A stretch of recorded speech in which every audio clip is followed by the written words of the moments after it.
ഏതായാലും എഴുതി കൊണ്ടുവന്നവർക്ക് thank you. Okay, ഞാൻ ഇന്നത്തോടു കൂടി പാരബിൾസ് ക്ലാസ് ടെമ്പററി ആയിട്ട് ക്ലോസ് ചെയ്യുകയാണ്. പിന്നീട് നിങ്ങളിത് പറയാം, എപ്പോഴെങ്കിലും കണ്ടിന്യൂ ചെയ്യുന്നുണ്ടെങ്കിൽ. ഓക്കെ, പിന്നീട് നമുക്ക് സമയമുള്ളതുപോലെ കൺവീനിയൻസ് അനുസരിച്ച് വിൽ കണ്ടിന്യൂ.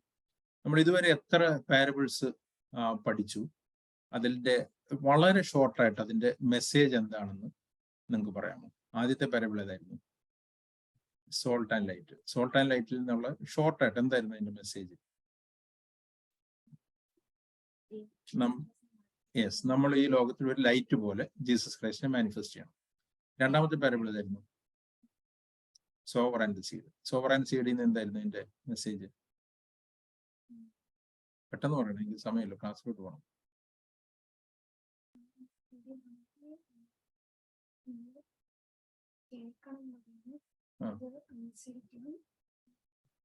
നമ്മളത് ഗുഡ് ഹാർട്ടിൽ റിസീവ് ചെയ്ത് ഫ്രൂട്ട് പ്രൊഡ്യൂസ് ചെയ്യണമെന്നാണ് അത് പറഞ്ഞതിൻ്റെ അർത്ഥം.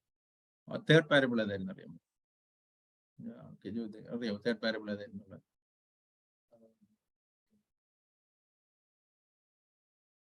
To sons. പിന്നെ അല്ല, ടു സൺസ്, അതേപോലെ തന്നെ ഒരു ടെനൻസ് അല്ല, ഒരു പാട്ടത്തിന് സ്ഥലം കൃഷി ചെയ്യാൻ ഏൽപ്പിച്ച ഉടമസ്ഥൻ്റെത്. പിന്നീട് മൂന്നാമതൊരു പാരബിൾ തന്നെ പഠിച്ചു, എന്തായിരുന്നു? വെഡിങ് ഫീസ്റ്റിന്റെ. ശ്രദ്ധിച്ചിരിക്കുന്നില്ല, അതാണ് എന്റെ കാര്യം. ഓക്കെ, അതിന്റെ അർത്ഥം അറിയാമോ ആ പാരബിൾസിന്റെ? ആദ്യത്തെ പാരബിൾ 2 സൺസ്, ഒരു സണ്ണ് പോകാമെന്ന് പറഞ്ഞു, പിന്നെ അനുസരിച്ചില്ല. രണ്ടാമത്തെ മകൻ പോകത്തില്ല എന്ന് പറഞ്ഞു, പിന്നെ അനുസരിച്ചു. എന്തായിരുന്നു അതിന്റെ പാരബിൾസിന്റെ അർത്ഥം? ഓർമ്മയുണ്ടോ? ഓർമ്മയില്ല. ഓക്കെ, നെക്സ്റ്റ് പാരബിൾ എന്തായിരുന്നു? ഓർമ്മയുണ്ടോ? Lost sheep, lost coin, lost son. എന്തായിരുന്നു അർത്ഥം എന്ന് അറിയാമോ? ഓർമ്മയുണ്ടോ? യെസ്, ലോസ്റ്റ് ഷീപ്പ് എന്ന് പറഞ്ഞു കഴിഞ്ഞാൽ ലോസ്റ്റ് സിന്നേഴ്സിനെ ഗോഡ് എങ്ങനെ വാല്യൂ എന്നുള്ളതും എങ്ങനെ അവർക്ക് വേണ്ടിയിട്ട് ജീസസ് ക്രൈസ്റ്റ് വന്നു എന്നുള്ളതും കാണിക്കാൻ. ലോസ്റ്റ് കോയിൻ എന്ന് പറഞ്ഞു കഴിഞ്ഞാൽ ഒരു ചർച്ച് ലോസ്റ്റ് ആൾക്കാരെ എങ്ങനെ സെർച്ച് ചെയ്ത് കണ്ടുപിടിക്കുമെന്ന് അറിയാൻ. ലോസ്റ്റ് സൺ എന്ന് പറഞ്ഞു കഴിഞ്ഞാൽ ഒരു ബാക്സ്ലിഡൻ ബിലീവർ എങ്ങനെ മാനസാന്തരപ്പെട്ട് തിരിച്ചു വരുമ്പോൾ ചർച്ച് ഇല്ലെങ്കിൽ ഗോഡ് അവനെ അക്സെപ്റ്റ് ചെയ്യുന്നുള്ള മനസ്സിലാക്കാൻ. അതുപോലെ തന്നെ അവരുടെ അടുത്തുള്ള ഫാരസിയുടെ മെന്റാലിറ്റി മനസ്സിലാക്കാനായിട്ട് ഫസ്റ്റ് സൺഡേയും അത് കാണിച്ചു, അല്ലെ? പിന്നെ പഠിപ്പിച്ച പാരബിൾ ഏതായിരുന്നു? അടുത്ത് കഴിഞ്ഞിട്ടുള്ള next parable lost son, lost sheep, lost coin കഴിഞ്ഞിട്ട്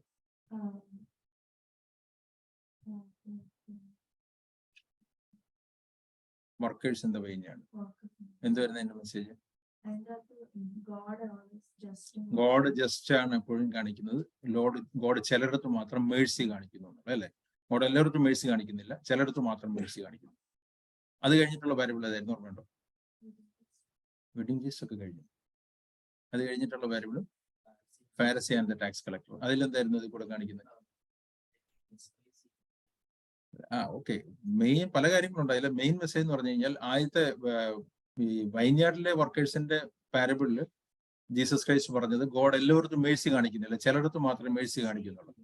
എങ്ങനെയാണ് മേഴ്സി റിസീവ് ചെയ്യുന്നുള്ളതാണ് ഫാരസി ആൻഡ് ദ ടാക്സ് കളക്ടറിൽ ജീസസ് ക്രൈസ്റ്റ് പഠിപ്പിച്ചത്. സിന്നർ ആണെന്ന് മനസ്സിലാക്കി മേഴ്സിക്ക് വേണ്ടി ചോദിക്കുന്നവരുടെ അടുത്ത് ഗോഡ് മേഴ്സി കാണിക്കും. ഓക്കെ, അതാണ് അത് പഠിപ്പിച്ചത്. അത് കഴിഞ്ഞിട്ട് പഠിച്ച പാരബിൾ അത് ഓർമ്മയുണ്ടോ? Jewel, lost Pharisee and tax collector കഴിഞ്ഞിട്ട് പഠിപ്പിച്ച പാരബിൾ അല്ല, അതിന്റെ ഇടയ്ക്കൊരു പാരബിൾ പഠിച്ചു. അൺഫോർഗീവിങ് സെർവന്റിനെ പറ്റി പഠിപ്പിച്ചു, അല്ലെ? ഫോർഗീവ്നെസ് കിട്ടിയിട്ടും മേഴ്സി കിട്ടിയിട്ടും മേഴ്സി കാണിക്കാത്ത സെർവന്റ്. അതിൽ നിന്നെന്തോ പഠിപ്പിച്ചത്? എന്തായിരുന്നു അതിന്റെ മെസ്സേജ്? എക്സാക്ട്ലി, കിട്ടിയ മേഴ്സി നമ്മൾ പാസ് ഓൺ ചെയ്യണം. എന്നിട്ട് ഗോഡ് എല്ലായിടത്തും മേഴ്സി കാണിക്കുന്നില്ല, ചിലയിടത്തെ മേഴ്സി കാണിക്കുന്നുള്ള ഒരു പാരബിളിൽ കൂടെ പഠിപ്പിച്ചു. രണ്ടാമത്തെ പാരബിളിൽ എങ്ങനെയാണ് ആ മേഴ്സി റിസീവ് ചെയ്യുന്നത് പഠിപ്പിച്ചു. മൂന്നാമത് ആ മേഴ്സി എങ്ങനെയാണ് മെയിൻറ്റെയിൻ ചെയ്യുന്നത് പഠിപ്പിച്ചു. ഓക്കെ, അത് കഴിഞ്ഞിട്ട് എവിടെ വെച്ച പാരബിൾ അതായിരുന്നു? ടാലൻസിനെ കുറിച്ചിട്ടുള്ള. ഓൺലൈനിലൊക്കെ ഓൺലൈനിലുള്ള ആർക്കെങ്കിലും പറയാം എന്തായിരുന്നു? അത് എല്ലാവരും ഒന്നും അറ്റൻഡ് ചെയ്തില്ല.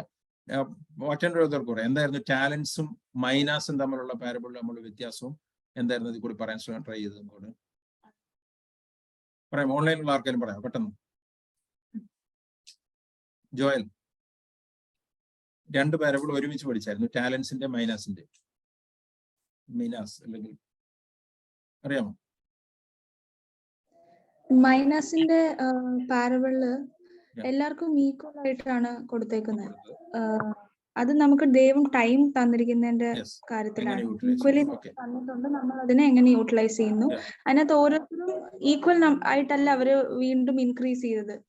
ചില ആൾക്ക് 10 ഉണ്ടെങ്കിൽ ചില ആൾക്ക് 5 ഉണ്ടാക്കി. സോ ടൈം നമ്മൾ യൂസ് ചെയ്യുന്നതിൽ വ്യത്യാസമുണ്ട് എന്നുള്ളതാണ്. മറ്റേത് ഓരോരുത്തർക്കും ഡിഫറെന്റ് ആയിട്ടുള്ള ഇതാ കൊടുക്കുന്നത്, ഓരോരുത്തരുടെ എബിലിറ്റി അനുസരിച്ച്. അതിനെ ദൈവം നമ്മൾ എങ്ങനെ അതിനെ ഇത് ചെയ്യുന്നു എന്നുള്ളതാണ്. ലാസ്റ്റ് പേഴ്സൺ അത് ബാങ്കിൽ ഇടുക എന്ന് പറഞ്ഞാൽ മേ ബി നമുക്കത് ചർച്ചിന് യൂസ് ചെയ്യുന്നത് പോലെ ആയിരിക്കാം. അല്ലെങ്കിൽ അത് ബാങ്കിൽ ഇടുക എന്നുള്ളത് ആക്ച്വലി അവിടെ അത് എക്സ്പ്ലെയിൻ ചെയ്തിട്ടില്ല ജീസസ് ക്രൈസ്റ്റ്. ആ പരബിൾ മൊത്തം എക്സ്പ്ലെയിൻ ചെയ്തിട്ടില്ലെങ്കിൽ ആ ബാങ്കിൽ ഇടുക എന്നുള്ളതിന്റെ ഒരു അർത്ഥം ക്ലിയർ അല്ല. നമുക്ക് അവിടെ എന്താണെന്ന് അറിയത്തില്ല. എന്തായാലും അതിൽ കൂടെ ജീസസ് ഉദ്ദേശിക്കുന്നത് അത് ഏതെങ്കിലും രീതിയിൽ അവന്റെ വാല്യൂ കളയാതെ തിരിച്ചു കൊടുക്കാമായിരുന്നു അയാൾക്ക്. അന്നേരം അത് എന്താണ് ബാങ്കിൽ ഇടുക എന്ന് പറഞ്ഞു കഴിഞ്ഞാൽ അത് ക്ലിയർ അല്ലെങ്കിൽ പോലും അത്രയാണ് ജീസസ് ക്രൈസ്റ്റ് ഉദ്ദേശിക്കുന്നത്. അത് ഏതെങ്കിലും രീതിയിൽ അവനത് ആ വാല്യൂ തിരിച്ചു കിട്ടുന്ന രീതിയിൽ ചെയ്യാമായിരുന്നു. അതുപോലെ അവൻ ചെയ്തില്ല എന്നുള്ളതായിരുന്നു ആ പാരബിൾ. ഓക്കെ, കഴിഞ്ഞ ആഴ്ചയിൽ പഠിപ്പിച്ച പാരബിൾ ഏതായിരുന്നു? കഴിഞ്ഞ ആഴ്ചയിൽ പഠിപ്പിച്ചതാണ് ഷ്രൂഡായിട്ടുള്ള ഒരു മാനേജറുടെ പാരബിൾ അല്ലേ? അതിൽ നിന്ന് എന്താ മനസ്സിലാക്കി? അതിൽ നിന്ന് നമുക്ക് ഈ പാരബിളിലൂടെ, ഇന്നത്തെ പാരബിളിലൂടെ ചിന്തിച്ചിട്ട് നമുക്ക് ക്ലോസ് ചെയ്യാം. സോ ആ ഷ്രൂഡ് ആയിട്ടുള്ള മാനേജറുടെ പാരബിളിൽ കൂടെ ജീസസ് ക്രൈസ്റ്റ് എന്താണ് ഉദ്ദേശിക്കുന്നത്? എന്തായിരുന്നു അതിന്റെ മെസ്സേജ്?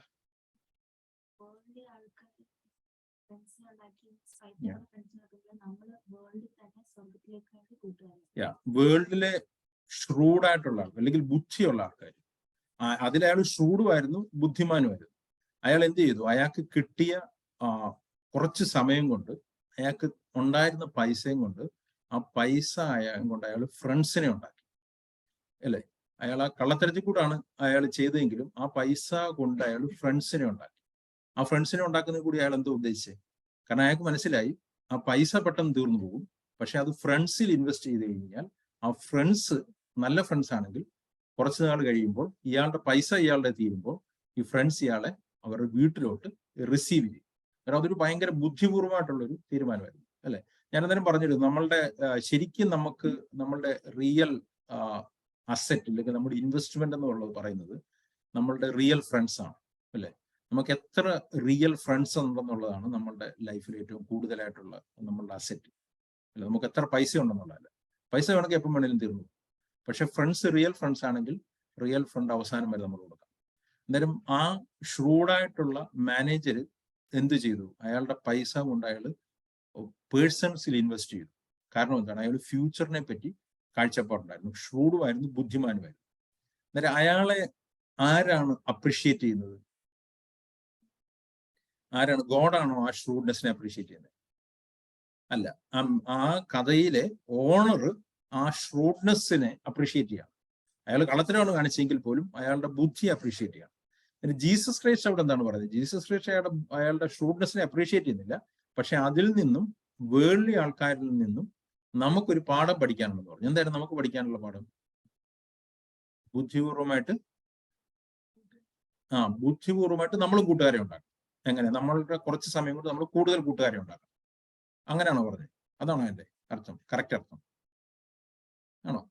ചെറിയൊരു വ്യത്യാസമുണ്ട്. അത് തന്നെയാണെങ്കിൽ അതൊരു വേൾഡ്ലി ഒരു പ്രിൻസിപ്പിളാണ്. പൈസയും കൊണ്ട് എറ്റേണിറ്റി പെർസ്പെക്റ്റീവിലേക്ക് അത് മാറ്റും. അന്നേരം എറ്റേണിറ്റി പെർസ്പെക്റ്റീവില് ഭൂമിയിലെ ആൾക്കാരിൽ നിന്ന് നമുക്ക് ബുദ്ധി പഠിക്കാനായിട്ട് പറ്റും. ഞാൻ ജീസസ് ക്രൈസ്റ്റ് പറഞ്ഞത് ഭൂമിയിലെ ബുദ്ധിയുള്ള ആൾക്കാരിൽ നമ്മൾ എറ്റേണിറ്റിയിലേക്കുള്ള പല കാര്യങ്ങൾ പഠിക്കണം. അന്നേരം ഭൂമിയിലെ ആൾക്കാർ, ബുദ്ധിയുള്ള ആൾക്കാർ എന്ത് ചെയ്യും? അവരുടെ പൈസയും കൊണ്ട് അവർ ഫ്രണ്ട്സിനെ ഉണ്ടാക്കും. കാരണം ഫ്രണ്ട്സിനെ ഉണ്ടാക്കുന്നത് എന്തിനാണ്? അവരുടെ പൈസ തീർന്നു പോകുമ്പോൾ ഫ്രണ്ട്സ് അവരെ അവരുടെ വീട്ടിലോട്ട് റിസീവ് ചെയ്യും. അതേപോലെ തന്നെ നമുക്ക് എറ്റേണിറ്റിയിലേക്ക് ഫ്രണ്ട്സിനെ ഉണ്ടാക്കി കഴിഞ്ഞാൽ, നമ്മുടെ ഭൂമിയിലെ പണം കൊണ്ട് എറ്റേണിറ്റിയിലോട്ട് ഫ്രണ്ട്സിനെ ഉണ്ടാക്കി കഴിഞ്ഞാൽ നമുക്ക് എന്ത് പറ്റും? വൺസ് നമ്മുടെ ഭൂമിയിലെ പൈസ കഴിയും, നമ്മുടെ ലൈഫ് കഴിയുമ്പോൾ നമുക്ക് എറ്റേണിറ്റിയിൽ ഫ്രണ്ട്സ് ഉണ്ടാവും. അവിടെ നമുക്ക് ഒരുപാട് ഫ്രണ്ട്സ് ഉണ്ടെങ്കിൽ അവർ നമ്മളെ അവരുടെ എറ്റേണിറ്റിയിലേക്ക് റിസീവ് ചെയ്യാൻ അവിടെ ആളുകൾ അല്ലെ? അന്നേരം ബുദ്ധിപൂർവമായിട്ടൊരു ഇൻവെസ്റ്റ്മെന്റ് ആണ് ജീസസ് ക്രൈസ്റ്റ് അവിടെ പറഞ്ഞത്. അന്നേരം ആ സ്റ്റോറി തുടങ്ങുന്നത് എന്തായിരുന്നു? എങ്ങനെ പറഞ്ഞുകൊണ്ടാണ് തുടങ്ങുന്നത്? Once there was a rich man എന്ന് പറഞ്ഞുകൊണ്ടാണ് തുടങ്ങുന്നത് അല്ലെ? ഒരു റിച്ച് മാൻ ഉണ്ടായിരുന്നു, അയാൾക്ക് ഒരു മാനേജർ ഉണ്ടായിരുന്നു എന്ന് പറഞ്ഞിട്ടാണ് ജീസസ് ആ പാരബിൾ പറയുന്നത്. ഞാൻ പറഞ്ഞ ജീസസിന്റെ പാരബിൾസിലെല്ലാം നമുക്ക് ഒറ്റ നോട്ടത്തിൽ അത്ര ശരിയല്ല എന്ന് തോന്നുന്ന പല കാര്യങ്ങളും കാണും. പക്ഷെ ശ്രദ്ധിച്ചു വായിക്കുമ്പോഴാണ് അതിലെ യഥാർത്ഥ അർത്ഥം മനസ്സിലാവുന്നത്. ഇവിടെയും ഈ മാനേജർ ചെയ്തതും അത്ര ശരിയല്ലെന്ന് തോന്നുന്നു. ഒരു കള്ളനെ നമ്മൾ അപ്രീഷിയേറ്റ് ചെയ്യാൻ പറ്റുമെന്ന് ചോദിക്കും. പക്ഷെ ആ കള്ളത്തരമാണെങ്കിൽ അയാളുടെ ഫ്യൂച്ചറിനെ പറ്റിയുള്ള അയാളുടെ കാഴ്ചപ്പാടാണ്, അയാളുടെ വിഷനാണ് അയാൾ മാനേജർ അപ്രീഷിയേറ്റ് ചെയ്യുന്നത്. അതിൽ നിന്ന് നമ്മൾ ബുദ്ധി പഠിക്കണമെന്നാണ് പറഞ്ഞിരിക്കുന്നത്. ബോണഗീൻ ആൾക്കാർ എറ്റേണിറ്റിയിലേക്ക് ഇൻവെസ്റ്റ് ചെയ്യണം. ഇൻവെസ്റ്റ് ചെയ്ത് ആൾക്കാർ അവിടെ നമ്മൾ റിസീവ് ചെയ്യാനായിട്ട്. ഓക്കെ, ഇതൊക്കെയാണ് ഞാൻ പറഞ്ഞത്. ഞാൻ ഈ പറയുന്ന പാരബിൾസ് അല്ല ഞാൻ പറഞ്ഞില്ല. ഞാൻ പറഞ്ഞിട്ടുണ്ട്, എനിക്കറിയാം നിങ്ങളുടെ ആർക്ക് എത്ര സീരിയസ് ആയിട്ട് കേൾക്കുന്നു, മനസ്സിലാക്കുന്നു. ഇതൊക്കെ അത് വെച്ചിട്ടാണ് ഞാൻ കാര്യങ്ങൾ പറഞ്ഞത്. ഓക്കെ, അടുത്തൊരു പാരബിൾ ഇതിന്റെ കണ്ടിന്യൂവേഷൻ ആണ്. അതും തുടങ്ങുന്നത് എങ്ങനെയാണ്? Once there was a rich man. അതേത് പാരബിളാണ്? Rich man and the Lazarus. Okay, ആ പാരബിൾ കേട്ടിട്ടില്ലാത്ത ആരെങ്കിലും ഉണ്ടോ? Rich man and the Lazarus എന്നുള്ള പാരബിൾ അറിയാത്ത ആരെങ്കിലും ഉണ്ടോ? ഉണ്ടെങ്കിൽ പറഞ്ഞു. എല്ലാവർക്കും അറിയാമോ? എല്ലാവരും കേട്ടിട്ടുണ്ടോ? ഓക്കെ, അങ്ങനെയാണെങ്കിൽ ഞാൻ വളരെ ഡീറ്റെയിൽ ആയിട്ട് വായിക്കാതെ പോകാൻ വേണ്ടിയിട്ടാണ് എനിക്ക് ചോദിക്കുന്നത്. എന്നിട്ട് ഇപ്പൊ റിച്ച് മാൻ ആൻഡ് ദ ലാസറസിൽ ജീസസ് പഠിപ്പിക്കുന്നത് വീണ്ടും ഒരു റിച്ച് മാനെ പറ്റിയാണ്. ആ റിച്ച് മാൻ എന്ത് ചെയ്തു? ആ റിച്ച് മാൻ ആക്ച്വലി ഒരു ഇൻവെസ്റ്റ്മെന്റ് എറ്റേണിറ്റിയിലേക്ക് നടത്താത്ത ഒരു ഫൂളിഷ് ആയിട്ടുള്ള റിച്ച് മാൻ ആയിരുന്നു. അതാണ് ജീസസ് ക്രൈസ്റ്റ് ആ പാരബിൾ പഠിപ്പിക്കുന്നത്. എന്നിട്ട് ആ പാരബിൾ കൂടെ ജീസസ് പഠിപ്പിക്കുന്ന, ഇല്ലെങ്കിൽ ആ പാരബിളിന്റെ മെയിൻ കണ്ടന്റ്സ് ഞാൻ പറഞ്ഞിട്ട് ജസ്റ്റ് ആ പാരബിളിലേക്ക് നമുക്ക് പോകാം. അല്ലാതെ ഈ പാരബിളിൽ നിന്ന് ജീസസ് പഠിപ്പിക്കുന്ന മെയിൻ 2-3 ലെസൺസ് ഉണ്ട്. എന്താണെന്ന് അറിയാം? ഏറ്റവും പ്രധാനപ്പെട്ട ലെസൺ എന്ന് പറഞ്ഞു കഴിഞ്ഞാൽ, ഈ ഭൂമിയിലുള്ള റിച്ച് ആൾക്കാരായാലും പൂർ ആൾക്കാരായാലും എല്ലാവരും ഒരിക്കൽ എന്ത് പറ്റും? അവർക്ക് ഒരിക്കൽ അവർ മരിക്കും, അല്ലേ? ഒരു മരണം എന്ന് പറയുന്നത് നമുക്ക് എല്ലാവർക്കും, അത് റിച്ച് ആണെങ്കിലും പൂർ ആണെങ്കിലും പ്രായമുള്ളവരാണെങ്കിലും പ്രായമില്ലാത്തവരാണെങ്കിലും എപ്പം വേണേലും മരിക്കും, അല്ലെ? നിങ്ങൾ എത്ര നാൾ ജീവിച്ചിരിക്കും എന്നൊക്കെ അറിയാമോ? അറിയാവില്ല. നിങ്ങൾ പ്രായം കുറെ നാൾ വരെ ജീവിച്ചിരിക്കും ഒന്നും അറിയാവില്ല. ചിലപ്പം നാളെ മരിച്ചേക്കാം, ചിലപ്പോൾ അടുത്ത ആഴ്ച മരിച്ചേക്കാം, ചിലപ്പം പ്രായമായിട്ട് മരിച്ചേക്കാം, എപ്പം വേണേലും നമുക്ക് മരിക്കാം. അന്നേരം മരണം എന്ന് പറയുന്നത് ഒരു ഫാക്റ്റ് ആണെന്നുള്ളത് അറിയാം. അതെല്ലാവർക്കും, ഈ ലോകത്തെല്ലാവർക്കും അറിയാം, അല്ലേ? പക്ഷെ വേറൊരു കാര്യം കൂടി ജീസസ് ക്രൈസ്റ്റ് പഠിപ്പിക്കുന്നു.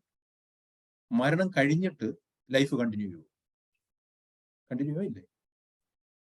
എന്താണ് കണ്ടിന്യൂ ചെയ്യും? അതെല്ലാവർക്കും അറിയത്തില്ല. ജീസസ് ക്രൈസ്റ്റ് ഇവിടെ പറയുന്നത് മരണം കഴിഞ്ഞിട്ടൊരു ലൈഫ് ഉണ്ട്. That life will continue after death. നമ്മുടെ ഫിസിക്കൽ ലൈഫ് മരിച്ചു കഴിഞ്ഞാലും പോയി കഴിഞ്ഞാലും നമ്മുടെ ബോഡി ഡിക്കേ ആയി കഴിഞ്ഞാലും നമ്മുടെ ലൈഫ് കണ്ടിന്യൂ ചെയ്യും. നമ്മൾ ഒരിക്കൽ റെസറക്ട് ചെയ്യപ്പെടും, ഇല്ലെങ്കിൽ നമ്മുടെ സ്പിരിറ്റ് കണ്ടിന്യൂ ചെയ്യും. ഓക്കെ, എന്നിട്ട് മരണം കഴിഞ്ഞിട്ടൊരു ലൈഫ് ഉണ്ടെന്നുള്ളത് അടുത്തൊരു റിയാലിറ്റിയാണ്. അതാണ് ജീസസ് ക്രൈസ്റ്റ് പഠിപ്പിക്കുന്ന രണ്ടാമത്തെ റിയാലിറ്റി. ഞാൻ ഈ പറയുന്നതൊക്കെ നിങ്ങൾക്ക് ഓർമ്മയൊന്നും കാണത്തില്ല. നിങ്ങൾ എത്ര സീരിയസ് ആണെന്ന് അറിയുന്നത് നിങ്ങൾ എഴുതിയെടുക്കുന്നുണ്ടോ എന്നൊക്കെ അറിഞ്ഞിട്ടാണ് ഞാനത് എടുത്ത് പറയേണ്ട കാര്യമില്ല. രണ്ടാമത്തെ റിയാലിറ്റി എന്ന് പറഞ്ഞിരിക്കുന്നത് മരണം കഴിഞ്ഞിട്ട് ലൈഫ് കണ്ടിന്യൂ ചെയ്യും. ഓക്കെ, മൂന്നാമത് വേറൊരു റിയാലിറ്റി ഉണ്ട് ഇതിൽ നിന്ന് പഠിപ്പിക്കുന്നത്. അവിടെ നമ്മുടെ ഈ ഭൂമിയിലുള്ള ലൈഫിനേക്കാൾ ഏതർ നമ്മുടെ എറ്റേണിറ്റിയിലെ life either it will be better or it will be worse. Okay, that's also another reality. അടുത്തൊരു റിയാലിറ്റി എന്ന് പറഞ്ഞു കഴിഞ്ഞാൽ എറ്റേണിറ്റിയിലെ ലൈഫ് ബെറ്റർ ആകുമോ വേഴ്സ് ആകുമോ എന്നുള്ളത് എങ്ങനെ തീരുമാനിക്കപ്പെടും? നമ്മുടെ ഈ ഭൂമിയിലെ ചോയ്സസിൽ നിന്നും നമ്മുടെ എറ്റേണിറ്റി ഡിസൈഡ് ചെയ്യും. ഈ ഭൂമിയിലെ ചോയ്സസ് ഈ ഭൂമിയിൽ വെച്ച് മാത്രമേ കഴിയൂ. എറ്റേണിറ്റി തുടങ്ങിക്കഴിഞ്ഞു കഴിഞ്ഞാൽ പിന്നെ ഇറ്റ് ഈസ് ഇറിവേഴ്സിബിൾ. അതാണ് ജീസസ് ക്രൈസ്റ്റ് പഠിപ്പിക്കുന്ന അടുത്ത ഭാഗം. ഓക്കെ, അന്നേരം 4 മെയിൻ കാര്യങ്ങൾ ജീസസ് ഈ പാരബിൾ കൂടെ പഠിപ്പിക്കുന്നുണ്ട്. ഒന്ന്, death is a reality. Second, life will continue after death. After death the eternity will start, and in the eternity either our life will be worse than this life or better than this life, and that will depends on our choices here. അതാണ് ഈ parable കൂടെ Jesus Christ പഠിപ്പിക്കുന്നത്.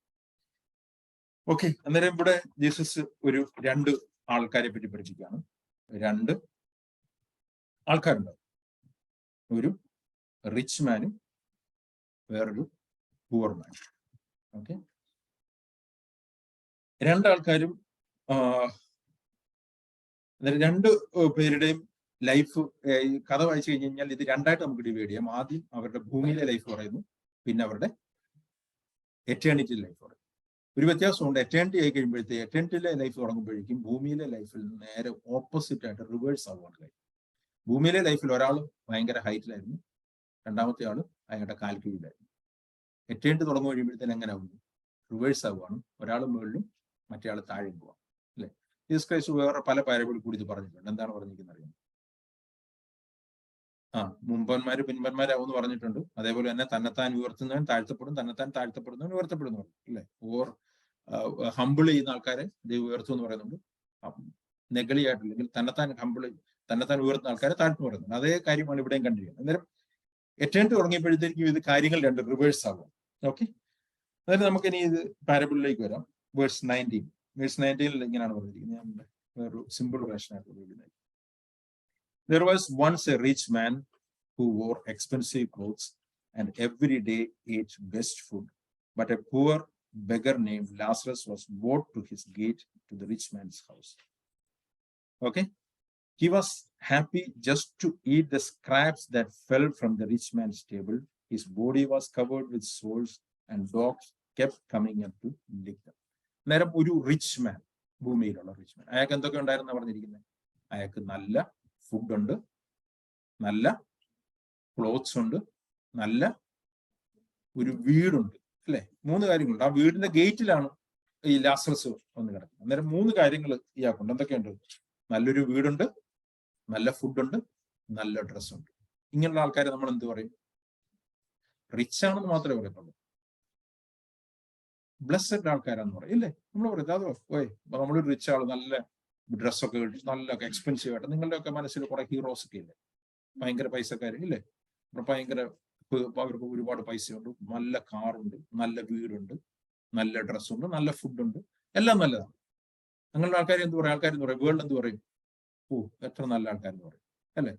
അതേസമയം തന്നെ വേറൊരാളുണ്ട്, അയാൾക്ക് എന്തുണ്ട്? അയാൾക്ക് നല്ല ഡ്രസ്സില്ല, അയാൾക്കൊരു വീടേ ഇല്ല, പിന്നെന്താണ്? അയാൾക്ക് ഫുഡും ഇല്ല. അയാൾ കഴിക്കുന്ന ഫുഡ് എന്താണ്? ഈ റിച്ച് മാന്റെ കയ്യിൽ നിന്ന്. അന്നത്തെ കാലം എന്ന് പറഞ്ഞു കഴിഞ്ഞാൽ ഈ ഫുഡ് വേസ്റ്റ്, ആ ഫുഡ് തന്നെയാണ് അവർ വേസ്റ്റ് ആയിട്ട് ഇടുന്നത്. ചിലത് കൈ തുടയ്ക്കുന്ന പോലും ഫുഡ് കൊണ്ടാണ്, ബ്രെഡിൽ നിന്നാണ് കൈ തുടച്ച് താഴ്ത്തിരുന്നത്. എന്നിട്ട് ആ വേസ്റ്റ്, എന്നിട്ട് 2 ടോട്ടലി ഓപ്പോസിറ്റ് ആയിട്ടുള്ള 2 ആൾക്കാർ. എന്നിട്ട് ഈ പൂർ ആൾക്കാരെ കാണുമ്പോൾ നമ്മൾ എന്ത് പറയും? ബ്ലസ്സഡ് ആളെന്ന് പറയും. പറയൂ, എന്ത് പറയും? ഒരു പാവപ്പെട്ട, എന്നാ ഒരു ഭാഗ്യം ഇല്ലാത്തവൻ, വീടും ഇല്ല, ഡ്രസ്സും ഇല്ല, കഴിക്കാൻ ഫുഡും ഇല്ല, മാത്രമല്ല ചൊറിയും പിടിച്ച് പട്ടി നക്കുന്ന, പട്ടി ലിക്ക് ചെയ്യുന്ന ഒരു മനുഷ്യൻ. സോ 2 ഡിഫറെന്റ് പിക്ചേഴ്സ് ആണ് കാണുന്നത്. ഓക്കെ, പക്ഷെ ഇത് ഈ ലൈഫ്, ഈ ഭൂമിയിലെ ലൈഫാണ്, ഒരു ടെമ്പററി ലൈഫ്. ഒരു ദിവസം എന്ത് സംഭവിച്ചു? ഒരു ദിവസം 2 പേരും, ഒരു ദിവസം അല്ലെങ്കിൽ 2 ദിവസം, പല ദിവസങ്ങളായിട്ടായിരിക്കാം, 2 പേരും മരിച്ചു. ഞാൻ ആദ്യം പറഞ്ഞു, ഒരു റിയാലിറ്റി എന്ന് പറഞ്ഞു കഴിഞ്ഞാൽ എല്ലാവരും മരിക്കും. ബൈബിൾ എബ്രായ ലേഖനത്തിൽ പറയുന്നുണ്ട്, once it is appointed death is appointed to every man wants to die and then eternity will start. ഇവർ 2 പേരും മരിച്ചപ്പം ആ റിച്ച് മാൻ എന്ത് ചെയ്തു? റിച്ച് മാനെ എന്ത് ചെയ്തു അവിടെ എഴുതിയിരിക്കുന്നത്? റിച്ച് മാൻ എന്താണ് നിങ്ങളുടെ ബൈബിളിൽ എഴുതിയിരിക്കുന്നത്? റിച്ച് മാൻ മരിച്ചു കഴിഞ്ഞപ്പോൾ എന്ത് സംഭവിച്ചു? The rich man died and was buried, അല്ലേ? അന്നേരം റിച്ച് മാനെ ബെറി ചെയ്തു. അന്നേരം റിച്ച് മാനെ ബെറി ചെയ്തു എന്ന് പറയാൻ കാര്യം എന്താണ്? കാരണം റിച്ച് ആൾക്കാർക്ക് വരെ മാത്രമേ ബെറി ചെയ്യാനായിട്ടൊക്കെ കിട്ടുള്ളൂ, അല്ലെ? ബെറിയല് റിച്ച് ആൾക്കാർക്കും കിട്ടുള്ളൂ, പവർ ആൾക്കാർക്കും കിട്ടുള്ളൂ. ബെറിയൽ, നല്ലൊരു ബെറിയൽ കിട്ടണമെങ്കിൽ റിച്ച് ആയിരിക്കണം. ഞാൻ ഇന്നലെ ഒരു അമേരിക്കയിലെ ഒരു പാസ്റ്ററുമായിട്ട് സംസാരിക്കുകയായിരുന്നു. അന്നേരം അത് ഇന്നലെ ഇത് ഞാനിതുമായിട്ട് ബന്ധപ്പെട്ടില്ല, വേറൊരു കാര്യം പറഞ്ഞപ്പോൾ ഇദ്ദേഹം പറയാണ്, അമേരിക്കയിൽ മരിച്ച് അടക്കാനായിട്ട് ജീവിച്ചിരിക്കുന്നതിനേക്കാൾ കൂടുതൽ ചെലവാണ്. പിന്നെ പുള്ളി പറഞ്ഞത് $20,000 ഒരു കാസ്കറ്റ്, മരണത്തിനുള്ള പെട്ടി, സ്ഥലം, അടക്കത്തിനെല്ലാം കൂടെ ചെലവാകുന്നു. $20,000. ഓക്കെ, ഈ $20,000 ഇല്ലാത്ത അമേരിക്കക്കാരനെ അവരെന്ത് ചെയ്യും? അവർ ബറിയെത്തുന്നില്ല, അവർ ഇലക്ട്രിക്കൽ ഇതിലോട്ട് വിട്ടിട്ട് കരിച്ചങ്കളെ. അന്നേരം ബറിയൽ കിട്ടണമെങ്കിൽ എന്ത് സംഭവിക്കണം? You should be rich. അന്നേരം ഇതും കിട്ടിയാൽ, അന്നേരം 4 കാര്യങ്ങൾ. അയാളുടെ ഈ ലൈഫിൽ ഹി വാസ് റിച്ച്, അയാൾക്ക് ഒരു നല്ല വീടുണ്ടായിരുന്നു, നല്ല ഫുഡ് അയാൾക്ക് കഴിക്കാനുണ്ടായിരുന്നു, നല്ല ഡ്രസ് ഉണ്ടായിരുന്നു, മരണത്തിൽ നല്ലൊരു ബെറിയലും കിട്ടും, അല്ലെ? അന്നേരം ഇയാള് എന്നിട്ട് റിച്ച് ആൾക്കാരുടെ ബെറിയലിനൊക്കെ ആർക്കും ഒന്ന് പ്രസംഗിക്കും. അവിടുത്തെ അച്ഛന്മാർ വന്ന് പ്രസംഗിക്കും, പാസ്റ്റേഴ്സ് വന്ന് പ്രസംഗിക്കും, വലിയ രാഷ്ട്രീയ നേതാക്കളൊക്കെ വന്ന് പ്രസംഗിക്കും. അവരെല്ലാം ഒന്ന് പറയും, ഒത്ര നല്ല മനുഷ്യനായിരുന്നു, അയാൾ എന്തൊക്കെ ചെയ്തു, അയാൾ എന്തൊക്കെ ചെയ്താലും അയാളെ നല്ല കാര്യങ്ങൾ പറയും, അല്ലേ? പക്ഷെ പൂർമാൻ ഒരു ബെറിയലും കിട്ടില്ല. ഇയാളെ പറഞ്ഞിരിക്കുന്ന പോലെ വല്ല ഇലക്ട്രിക്കൽ ഇതിലും കരിച്ചു കളഞ്ഞു. അന്നേരം നമുക്ക് റിച്ച് മാൻമാരെയാണോ അറിയാവുന്നത്, പുവർ ആൾക്കാരെയാണോ അറിയാവുന്നത്? ശരിക്കും നിങ്ങൾക്ക് ഇന്ത്യയിലെ ഏറ്റവും റിച്ച് ആയിട്ടുള്ള ആളുടെ പേരറിയാം? അംബാനി അല്ലേ? കറക്റ്റ് അറിയാം. ഇന്ത്യയിലെ ഏറ്റവും പുവർ ആളുടെ പേരറിയാം? അറിയത്തില്ല. കാര്യം എന്താ? പുവർ ആൾക്കാരുടെ പേര് ആർക്കും അറിയേണ്ട ആവശ്യമില്ല, അല്ലേ? കറക്റ്റ് അല്ലേ ഞാൻ പറയുന്നത്? പുവർ ആൾക്കാരുടെ പേര് ആരും അന്വേഷിക്കാൻ പോകത്തില്ല. ഇന്ത്യയിലെ റിച്ച് ആൾക്കാരുടെ പേര് അന്വേഷിക്കാൻ പോകും. എന്ത് കാര്യം എന്താണ്? നമുക്ക് റിച്ച് ആവണ്ടേ? നമുക്ക് അങ്ങനെ അവർ എങ്ങനെ ചെയ്തു എന്നൊക്കെ മനസ്സിലാക്കി കഴിഞ്ഞാൽ നമുക്ക് റിച്ച് ആവും.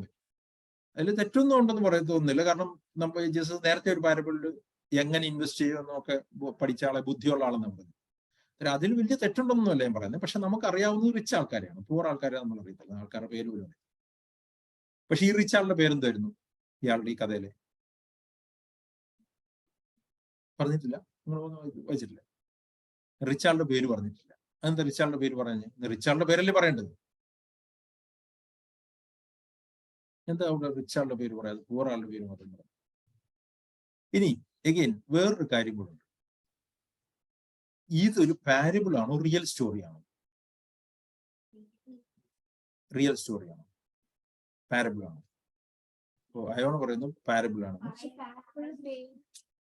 ഓൺലൈനിലുള്ള ആൾക്കാർക്ക് പറയാം, ഇത് റിയൽ സ്റ്റോറി ആണോ പാരബിൾ ആണോ? ഐസക് ഓണാക്കി പറഞ്ഞു. റിയൽ സ്റ്റോറി ആണോ പാരബിൾ ആണോ ഇത്? കേൾക്കുന്നില്ല. എനിക്കൊന്ന് മൈക്ക് വർക്ക് ചെയ്യുന്നില്ല. ആർക്കെങ്കിലും പറയാമോ ഇത് റിയൽ സ്റ്റോറി ആണോ ഇത് പാരബിൾ? എമിൽ ചോദിക്കുന്നു പാരബിൾ, ഒരു ക്വസ്റ്റ്യൻ മാർക്ക്. ഞാനാ ചോദിച്ച അങ്ങോട്ട്, ക്വസ്റ്റ്യൻ മാർക്ക് ഇങ്ങോട്ട് ചോദിച്ചിട്ടുണ്ട്. നിങ്ങളുടെ അഭിപ്രായം പറയാം. ഇത് is it A parable or A real story? Edwina പറയാമോ? പാരബിൾ ആണെന്ന് തോന്നുന്നു. പാരബിൾ ആണെന്ന് തോന്നുന്നു. ഓക്കെ, കുഴപ്പമില്ല. നീയ പാരബിൾ ആണോ റിയൽ സ്റ്റോറി ആണോ? രണ്ടും ആകാൻ ചാൻസ്. ഈ റിയൽ സ്റ്റോറി ആണെന്ന് പറയുന്നതിന്റെ കാര്യം എന്താ? പേര് സാധാരണ പാരബിൾസിലൊന്നും ജീസസ് പേര് പറയാറില്ല. ഇവിടെ പേരുകൾ പറയുന്നു. അബ്രഹാമിന്റെ പേര് പറയുന്നുണ്ട്, ലാസറസിന്റെ പേരൊക്കെ പറയുന്നു, അല്ലെ? അന്നേരം ഈ could be A real story. ഉറപ്പ് നിർബന്ധം പറയാനായിട്ട് കഴിയത്തുമില്ല. പക്ഷെ ജീസസ് പേരുകൾ പറഞ്ഞുകൊണ്ട് റിയൽ സ്റ്റോറി ആവാനാണ്. റിയൽ സ്റ്റോറി ആണെങ്കിലും പാരബിൾ ആണെങ്കിലും വലിയ വ്യത്യാസമില്ല. കാരണം ജീസസ് പാരബിൾ പറയുന്നതും ഒരു റിയൽ കാര്യം പഠിപ്പിക്കാൻ വേണ്ടിയിട്ടാണ്, അല്ലെ? അന്നേരം ജീസസ് പാരബിൾ പറയുന്ന ഒരു ഫാന്റസി ഇല്ലാത്ത കാര്യമൊന്നുമില്ല പറഞ്ഞത്. ഇല്ലെന്ന് പറഞ്ഞു കഴിഞ്ഞാൽ ശരിക്കും നടക്കാൻ സാധ്യതയുള്ള, നമ്മൾ പഠിക്കേണ്ട കാര്യമാണ് പാരബിളിൽ കൂടി പറയുന്നത്. അന്നേരം റിയൽ സ്റ്റോറി ആണോ പാരബിൾ ആണെന്നുള്ളത് ഒരു വലിയൊരു വിഷയമല്ല. എനിവേ, ഈ പാരബിൾ പേരുകൾ പറയുന്നു. എന്തുകൊണ്ട് റിച്ച് മാന്റെ പേര് പറഞ്ഞില്ല? ദൈവത്തെ സംബന്ധിച്ചിടത്തോളം അവിടെ പ്രാധാന്യമുള്ളത് ലാസറിന്റെ പേര് തന്നെയാണ്. കാരണം ദൈവം ലാസറിനെയാണ് പേഴ്സണലായിട്ട് അറിയാവുന്നത്. അത് ഞാൻ മുമ്പോട്ട് പോകുമ്പോൾ എക്സ്പ്ലെയിൻ ചെയ്യാം. ഓക്കെ, എനിവേ, ഇങ്ങനെ ഈ രീതിയിൽ ഡെത്ത് വരെ വളരെ നന്നായിട്ട് റിച്ച്മാന്റെ കഴിഞ്ഞു. ഡെത്ത് എന്ന് പറയുന്ന റിയാലിറ്റി കഴിഞ്ഞു. അത് കഴിഞ്ഞിട്ട് ലൈഫ് കണ്ടിന്യൂ ചെയ്യുക. ലൈഫ് ഇമ്മീഡിയറ്റ്ലി കണ്ടിന്യൂ ചെയ്യുമ്പോൾ എന്ത് സംഭവിക്കുന്നു? പിക്ചർ റിവേഴ്സ് ആവുകയാണ്. റിച്ച്മാൻ എവിടെ പോയി? റിച്ച്മാൻ ഹെല്ലിലേക്ക് പോയി, ഹേഡീസ് എന്ന് പറയാം. അതിന്റെ ഡീറ്റെയിലേക്ക് പോയില്ല. അവിടെ ഹെല്ലിലേക്ക് പോയി നമുക്ക് പറയാം. പുവർമാൻ എവിടെ പോയി? പുവർമാൻ ഹെവനില്, പാരഡൈസില്, അബ്രഹാമിന്റെ അടുത്ത്, അല്ലെ? അവിടെ റിച്ച്മാൻ പറയാണ്. റിച്ച്മാൻ എന്താണ്? ഹെല്ലിൽ ചെന്നിട്ട് എങ്ങനെയാണ് റിച്ച്മാന്റെ അവസ്ഥ? He was in pain. അങ്ങനെ എഴുതിയിരിക്കുന്നു. അന്ന് അവിടെ പറഞ്ഞിരിക്കുന്നത്, the rich man also died and well buried. He went to hell and he was suffering terribly എന്നാണ് പറയുന്നത്. He was in pain എന്നാണ് വേറെ ട്രാൻസ്ലേഷൻ. ആ പെയിൻ കാണിക്കാൻ വേണ്ടിയിട്ട്, അതൊരു പാരബിൾ അല്ല, റിയൽ ആണെങ്കിൽ റിയൽ ആയിട്ട് തന്നെ എങ്ങനെയാണ്. ഇനി ആ പെയിൻ കാണിക്കാനായിട്ട് എന്താണ് അവിടെ കാണിക്കുന്നത്? ഏറ്റവും വലിയ പെയിൻ ആണെന്ന് കാണിക്കാനായിട്ട് ഹീസ് ഇൻ എന്താണ് പറഞ്ഞിരിക്കുന്നത്? ഹി വാസ് തേഴ്സ്റ്റി എന്നാണ് പറഞ്ഞിരിക്കുന്നത്, അല്ലെ? തേഴ്സ്റ്റ് ആണ് ഏറ്റവും വലിയ പെയിൻ ഒരാൾക്കുണ്ടാവുന്നത്, അല്ലേ? ഏറ്റവും എങ്ങനെ അറിയാവും? ബാക്കി എല്ലാത്തിനേക്കാളും വലിയൊരു തേഴ്സ്റ്റാണ്. ഞാനൊരു നടന്ന സംഭവം വായിച്ചിട്ടുണ്ട്. ഇതേപോലത്തെ ഒരു അറേബ്യൻ, ഒരു ഗൾഫിലെ ഒരു മരുഭൂമിയിൽ പെട്ടുപോയ ഒരു മനുഷ്യൻ. അയാളൊരു 4 ദിവസം വെള്ളമില്ലാതെ നടന്നിട്ട് അയാൾ തേഴ്സ്റ്റിയായി അയാൾ മെന്റൽ ഇതിലോട്ട് മാറി. കാരണം തേഴ്സ്റ്റ് കൂടി കഴിഞ്ഞ് കഴിഞ്ഞാൽ ഒരു മെന്റൽ ഇതിലോട്ട് ഭ്രാന്ത് പോലെ വരും. അയാൾ എന്നിട്ട് അയാൾക്ക് അവസാന നിമിഷം കുറച്ച് വെള്ളം കിട്ടി അയാൾ രക്ഷപ്പെട്ടു. എന്നിട്ട് അയാൾ അതിൽ പറയുന്നുണ്ട്, ലൈഫിലെ ഏറ്റവും പെയിൻഫുൾ എക്സ്പീരിയൻസ് എന്ന് പറഞ്ഞു കഴിഞ്ഞാൽ വെള്ളം കിട്ടാതെ മരിക്കുക എന്നുള്ളതാണ്. അതാണ് ഏറ്റവും പെയിൻഫുൾ എക്സ്പീരിയൻസ്. ഇവിടെ ഇയാൾ മരിക്കുന്നുമില്ല, ഇയാൾ തേഴ്സ്റ്റിയിൽ അങ്ങ് പെയിൻ കൊണ്ട് ബുദ്ധിമുട്ടാണ്. അന്നേരം ആ പെയിൻ, ഹെല്ലിലെ പെയിൻ എത്ര ആണെന്നുള്ളത് കാണിക്കാൻ വേണ്ടിയിട്ടാണ് ജീസസ് ഈ തീയുടെ കാര്യവും ദാഹത്തിന്റെ കാര്യമൊക്കെ പറയുന്നത്. ഒരു മനുഷ്യൻ എത്രത്തോളം, അതൊരു ഫിഗറേറ്റീവ് ലാംഗ്വേജ് ആയിരിക്കും, അല്ലെങ്കിൽ റിയൽ ആയിരിക്കും, what ever it is. Anyway it is A painful experience, അല്ലെ? അങ്ങനെയാണ് പറഞ്ഞത്. അതിന് ജീസസ് ക്രൈസ്റ്റും ശരിക്കും ക്രോസിൽ വെച്ചാൽ പറയുന്നത് എന്താണ്? ഐ ആം തേഴ്സ്റ്റി എന്ന് പറയുന്നത്. എന്ന് വെച്ച് കഴിഞ്ഞാൽ ജീസസ് ക്രൈസ്റ്റ് ആ പെയിൻ എക്സ്പീരിയൻസ് ചെയ്യും. ശരിക്കുമുള്ള ഒരു പാപത്തിന്റെ പെയിൻ ജീസസ് ക്രൈസ്റ്റ് എക്സ്പീരിയൻസ് ചെയ്തു ക്രോസിൽ. എനിവേ ഇവിടെ ഇയാള് പെയിൻ അനുഭവിക്കുകയാണ്. മാത്രമല്ല ഡെത്ത് കഴിഞ്ഞിട്ടുള്ള ലൈഫിൽ ഇയാൾ എന്താണ്? ഇയാൾ കോൺഷ്യസ് ആണ്. He's conscious about his current situation and his past. അയാൾക്ക് മെമ്മറീസും ഉണ്ട്. അന്നേരം ഇയാൾ ഇവിടെ നിന്നുകൊണ്ട് പ്രാർത്ഥിക്കുകയാണ്. അന്നേരം ഇയാളുടെ ശരിക്കുമുള്ള ഒരു സ്പിരിച്വാലിറ്റി ഓർ റിയാലിറ്റി ഒക്കെ തുടങ്ങുന്ന ഇവിടാണ്, എറ്റേണിറ്റിയിലാണ് തുടങ്ങുന്നത്. ഇവിടെ വെച്ച് ഇയാൾ പ്രാർത്ഥിക്കുന്ന കാര്യമൊന്നും പറയുന്നില്ല, പക്ഷെ ഇവിടെ വെച്ച് ഇയാൾ ആദ്യം പ്രാർത്ഥിക്കണം. എന്താണ് ആദ്യത്തെ പ്രയർ? അയാൾ പറയുകയാണ്, അയാൾ പ്രാർത്ഥിക്കാൻ, he was suffering terribly and looked up and saw Abraham far off and Lazarus at his side. He prayed to Abraham, have pity on me, send me Lazarus to dip his finger in the water and touch my tongue. I am suffering terribly in this fire. ഒരു തീയിലാണ്, ഭയങ്കര ദാഹവുമാണ്, അയാൾ മരിക്കുന്നില്ല. എന്നിട്ട് ഇയാൾക്ക് ആവശ്യമുള്ളത് എന്താണ്? ഇയാളുടെ luxury ലൈഫൊന്നും ഇയാൾക്ക് വേണ്ട. ഇയാൾക്ക് ആവശ്യമുള്ളത് കുറച്ച് വെള്ളം മാത്രം, അല്ലെ? എന്നിട്ട് അബ്രഹാം ഒരു കാര്യം പറയാണ്, സെക്കൻഡ് റിയാലിറ്റി പറയാണ്. Now the chance is over, now it is irreversible. ഇത് ഇനി ഒരു തിരിച്ചു വരവില്ല, കാരണം നിന്റെ ചാൻസസ് കഴിഞ്ഞു.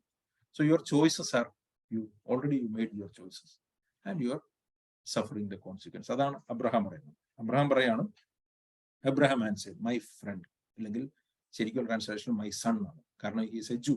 എന്നിട്ട് ഇയാൾ ഒരു അബ്രഹാമിനെ അറിയാവുന്ന ആളായിരുന്നു, അബ്രഹാമിനെ കണ്ടപ്പോൾ തിരിച്ചറിഞ്ഞു, അവനുള്ള റിലീജിയസ് ആളായിരുന്നു, എല്ലാം ആയിരുന്നു. അബ്രഹാമിനെ മനസ്സിലായിട്ടാണ് ചോദിക്കുന്നത്. അബ്രഹാം പറയാണ്, എന്റെ മകനെ, remember that while you lived you had everything good and Lazarus had everything bad. Now he is happy and you are in pain, and besides there is a deep ditch between us and no one from either side can cross over. ഇവിടെ Abraham പറയാണ്, no chances is over.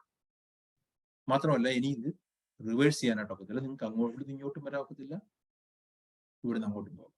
എന്നിട്ട് ഹെല്ലിൽ നിന്ന് ഹെവനിലോട്ട് passage ഒന്നുമില്ല ഹെവനിൽ, പക്ഷെ അങ്ങോട്ടും ഇങ്ങോട്ടും കാണാമെന്ന് ഇത് പറയുന്നു. അന്നേരം അബ്രഹാം പറയുന്നത് എന്താണെന്ന് അറിയാം. അബ്രഹാം പറയുന്നതിന്റെ ഉദ്ദേശം എന്ന് പറഞ്ഞു കഴിഞ്ഞാൽ, യു മെയ്ഡ് യുവർ ചോയ്സസ്. അതുകൊണ്ടാണ് നിനക്ക് എന്തൊക്കെ നീ വേണമെന്ന് ആഗ്രഹിച്ചോ അതൊക്കെ നിനക്ക് ഈ ഭൂമിയിൽ കിട്ടി. നീ ഒരിക്കലും ഒരു എറ്റേണിറ്റിയെ പറ്റി ചിന്തിച്ചിരുന്നില്ല. നിനക്ക് വലിയ വീട് വേണമായിരുന്നു, നിനക്ക് കാർ വേണമായിരുന്നു, നിനക്ക് വേൾഡിൽ ഫേമസ് ആവണമായിരുന്നു, നിനക്ക് നല്ല ഡ്രസ്സ് വേണമായിരുന്നു, നല്ല ഫുഡ് വേണമായിരുന്നു, നല്ല ബെറിയൽ വേണമായിരുന്നു, ഇതെല്ലാം നിനക്ക് വേണമായിരുന്നു, ഇതെല്ലാം നിനക്ക് കിട്ടി. അന്നേരം നമ്മൾ എടുക്കുന്ന ചോയ്സസ്, നമ്മൾ എടുക്കുന്ന ഡിസിഷനാണ് നമ്മുടെ ഡെസ്റ്റിനി തീരുമാനിക്കുന്നത്, അല്ലെ? ഈ ഭൂമിയിലും അത് തന്നെയാണ്. ഈ ഭൂമിയിൽ ഇങ്ങനത്തെ കാര്യങ്ങൾ കിട്ടുന്നതിൽ തെറ്റുണ്ടെന്നുള്ള അർത്ഥത്തിലല്ല പറഞ്ഞത്, അത് ഞാൻ മുമ്പോട്ട് പോകുമ്പോൾ പറയാം. പക്ഷെ ദാറ്റ്സ് എ ചോയ്സ്, അല്ലെ? ഒരാള് എങ്ങനെ ഭൂമിയിലെ വലിയ വലിയ ആളായിത്തീരും എന്ന് പറഞ്ഞാൽ അവരുടെ ലൈഫിലെ ചോയ്സസ് വെച്ചിട്ടാണ് അവർ എത്തുന്നത്. പക്ഷെ ഈ never had A choice for eternity. അതാണ് ഇബ്രഹാം പറയാനായിട്ട് ശ്രമിക്കുന്നത്. നീ ഈ ഭൂമിയിൽ വെച്ച് ഈ കേട്ട കാര്യങ്ങളിലൊന്നും നീ ഒരു ചോയ്സിലേക്ക് വന്നില്ല, നീ ഒരു തീരുമാനത്തിലേക്ക് വന്നില്ല. നിന്റെ ചോയ്സസ് എല്ലാം എർത്തിലി ആയിരുന്നു. നിനക്ക് ആ എർത്തിൽ വെച്ച് തന്നെ എല്ലാം കിട്ടുകയും ചെയ്തു. പക്ഷെ ഒരിക്കലും ഒരു മരണം ഉണ്ടെന്നും ലൈഫ് അവിടെ വെച്ച് സ്റ്റോപ്പ് ചെയ്യുമെന്നും ലൈഫ് അവിടെ വെച്ച് സ്റ്റോപ്പ് ചെയ്യത്തില്ലെന്നും ലൈഫ് കണ്ടിന്യൂ ചെയ്യുമെന്നും നീ മനസ്സിലാക്കിയില്ല. നിന്റെ ചോയ്സസിന്റെ ചാൻസ് എല്ലാം കഴിഞ്ഞു. എന്നാൽ ഇയാൾക്ക് മെമ്മറീസ് ഉണ്ട്. ഇയാൾക്ക് മനസ്സിലായി ഇയാൾക്ക് എടുക്കാവുന്ന തീരുമാനങ്ങളുണ്ടായിരുന്നു. അയാളുടെ സുവിശേഷം ആരെങ്കിലും പറഞ്ഞു കാണും. അയാൾ ഒരിക്കലും സീരിയസ് ആയിട്ട് എടുത്തില്ല. പലരും കേൾക്കുന്ന ആൾക്കാർ സീരിയസ് ആയിട്ട് എടുത്തില്ല. ജസ്റ്റ് കം ആൻഡ് ഗോ, അല്ലെ? അതുപോലെ ഈ കാര്യങ്ങളെ വിട്ടുകിടന്നു. അങ്ങനെയാണ് ചോയ്സസ് കഴിഞ്ഞു എന്ന് പറയും. എന്നിട്ട് ഇയാൾ രണ്ടാമതൊരു കാര്യം പറയാം. അപ്പൊ ഇയാൾക്ക് അടുത്തൊരു ബർഡൻ. ആദ്യം ഇയാളുടെ കാര്യമാണ് ഇയാൾ പറഞ്ഞത്. രണ്ടാമത് ഇയാൾക്ക് അടുത്തൊരു ബർഡൻ വരിക. എന്താണ് അയാളുടെ ബർഡൻ? അടുത്തത് എന്തായിരുന്നു സാം? അയാളുടെ അടുത്ത ബർഡൻ വായിച്ച് ബുദ്ധിമുട്ടാ നിൽക്കേണ്ട, നിങ്ങൾക്ക് അറിയാം ഈ സ്റ്റോറി. എന്ന് പറഞ്ഞു. അടുത്ത എന്താണ് ഇയാൾ പറയുന്നത്? നോക്കാതെ തന്നെ പറയാം. അന്നേരം ഇയാളുടെ അടുത്തതെന്ന് പറഞ്ഞാൽ അയാളുടെ ബ്രദേഴ്സിനെ പറ്റിയുള്ള ബർഡനാണ്. ഇവാഞ്ചലൈസേഷനെ പറ്റി, അല്ലെങ്കിൽ മറ്റുള്ളവരെ എങ്ങനെ രക്ഷയിലോട്ട് കൊണ്ടുവരാമെന്നൊക്കെ ഉള്ളു. ഇയാൾ എവിടെ വെച്ച് ഇതൊക്കെ തിങ്ക് ചെയ്യുന്നത്? ഹെല്ലിൽ കിടന്നുകൊണ്ടാണ് ചിന്തിക്കുന്നത്. ഇവിടെ വെച്ച് ഇയാൾ ഇതുവരെ ചിന്തിച്ചു. ആ കാര്യം എന്താ? ഇയാൾക്ക് ഒരിക്കലും ബർഡനില്ലായിരുന്നു. ഇയാൾ ഒരിക്കലും അറ്റൻഡിനെ പറ്റി ചിന്തിച്ചിട്ടേ ഇല്ല. പക്ഷെ അവിടെ ചെന്ന് കഴിഞ്ഞപ്പോൾ ഇയാൾക്ക് മനസ്സിലായി ഇതൊരു ഭയങ്കര സംഭവമാണ്. ഇത് മനസ്സിലാകാത്ത ആൾക്കാർ ഇവിടെ ഉണ്ട്. അവരും രക്ഷപ്പെടണം. പ്രത്യേകിച്ച് ഇയാളുടെ ബ്രദേഴ്സ്. ഇയാളുടെ ബ്രദേഴ്സ് ഇതുപോലെ തന്നെ ലക്ഷറിയസ് ലൈഫ് ജീവിക്കായിരിക്കും അവിടെ. ഇയാൾ പറയാണ് എന്താണ്, എന്റെ ബ്രദേഴ്സ് അവിടെ ഉണ്ട്. The rich man said, Abraham, please send Lazarus to my father's home. Let him warn my 5 brothers that they won't come to this horrible place. എന്നിട്ട് ഇയാൾക്ക് മനസ്സിലായി this is a horrible place. അവരിങ്ങോട്ട് വരരുത് എന്ന് പറഞ്ഞിട്ട് അവരുടെ അടുത്തോട്ട് ആരെങ്കിലും ലാസറസിനെ പറഞ്ഞു വിടണമെന്ന് പറയാം അല്ലെ? ലാസറസിനെ പറഞ്ഞു വിട്ട് അവരുടെ അടുത്ത് വാൺ ചെയ്യാൻ. എന്താണ് വാൺ ചെയ്യേണ്ടത്? ഇങ്ങോട്ട് അവർ വരരുത്. ഈ രീതിയിൽ പോയി കഴിഞ്ഞാൽ അവര് ഇവിടെ എത്തും. അതുകൊണ്ട് അവരിങ്ങോട്ട് വരരുതെന്ന് അവരെ വാൺ ചെയ്യാനാണ്. Abraham answered, your brothers can read what Moses and the prophets wrote. They should pay attention to that. എന്താ ഞാൻ പറയുന്നതിന്റെ അർത്ഥം? അബ്രഹാം പറയുന്നതിന്റെ അർത്ഥം എന്താണ്? അബ്രഹാം പറയുന്നത് അവർക്ക് ലാസറസിനെ പറഞ്ഞു വിടാനാണ് പറഞ്ഞത്. എന്നിട്ട് അവര് എന്ത് മോസസും പ്രൊഫറ്റ്സും ഓർക്കൊണ്ടെന്ന് പറഞ്ഞ എന്തിന്റെ അർത്ഥം? എക്സാക്ട്ലി. അവരുടെ കയ്യിൽ ഓൾറെഡി അവർ ഓൾഡ് ടെസ്റ്റ്മെന്റ് ഉണ്ട്, ഒരു ബൈബിൾ ഉണ്ട് അല്ലേ? അബ്രഹാം പറയുന്നതിന്റെ കാര്യം ഇത്രയേ ഉള്ളൂ. ബൈബിള് വായിച്ചിട്ട് മാനസാന്തരപ്പെടാത്ത ഒരാൾ സ്വർഗത്തിൽ നിന്ന് ഒരാൾ ചെന്ന് കഴിഞ്ഞാലും മാനസാന്തരപ്പെടും. ക്ലിയർ. സുവിശേഷം കേട്ടിട്ട് ഒരു ഡിസിഷനിലേക്ക് വരാത്ത വ്യക്തി ഇനി എന്ത് അത്ഭുതം കണ്ടാലും he will not believe. If he is not believing by hearing the word of God, he will not believe.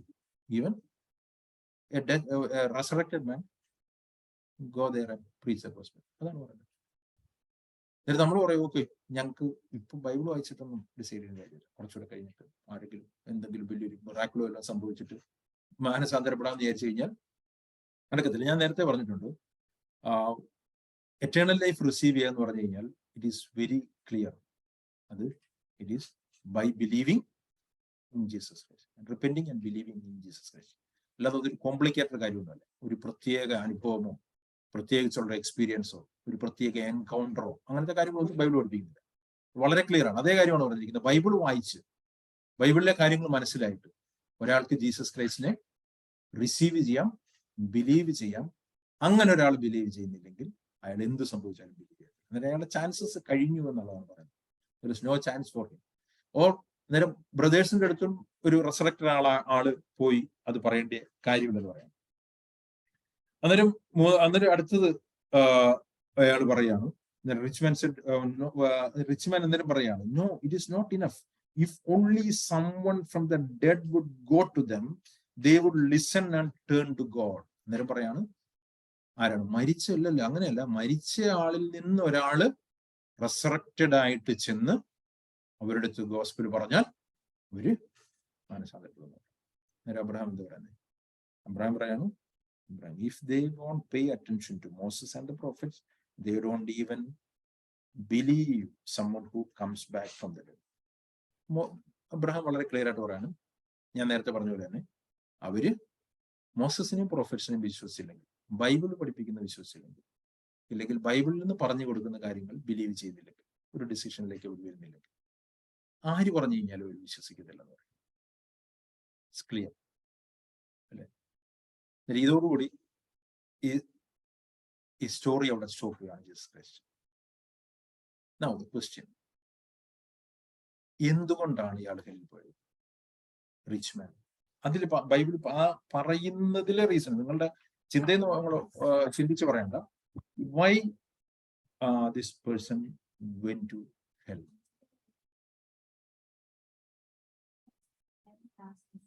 Okay, ഇത് ഓരോ റെസ്പോൺസ് ഞാൻ പറയാം. ഒരു കാരണം എന്ന് പറഞ്ഞാൽ അവന്റെ വീടിന്റെ അടുത്തായിരുന്നു ലാസറസ്. ആ ലാസറസിനെ അവൻ റിച്ച് ആയിട്ടും ലാസറസിന് മരിച്ചതെന്ന് പറഞ്ഞില്ല. അവൻ മരിച്ചത് എപ്പോഴാണെന്ന് പറഞ്ഞില്ല. പക്ഷെ ലാസറസ് അയാളുടെ അടുത്തായിട്ടും ആ ലാസറസിനെ ഹെൽപ്പ് ചെയ്തില്ല, കൊടുത്തില്ല. That could be one reason. പറഞ്ഞു വേറെ എന്തെങ്കിലും റീസൺ ഉണ്ടോ?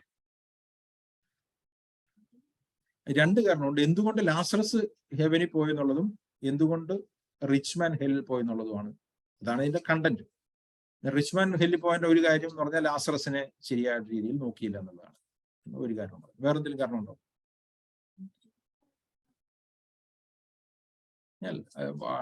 ഞാൻ അതിൽ എഴുതിയിരിക്കുന്നത് വെച്ചിട്ട് തന്നെ പറയാം.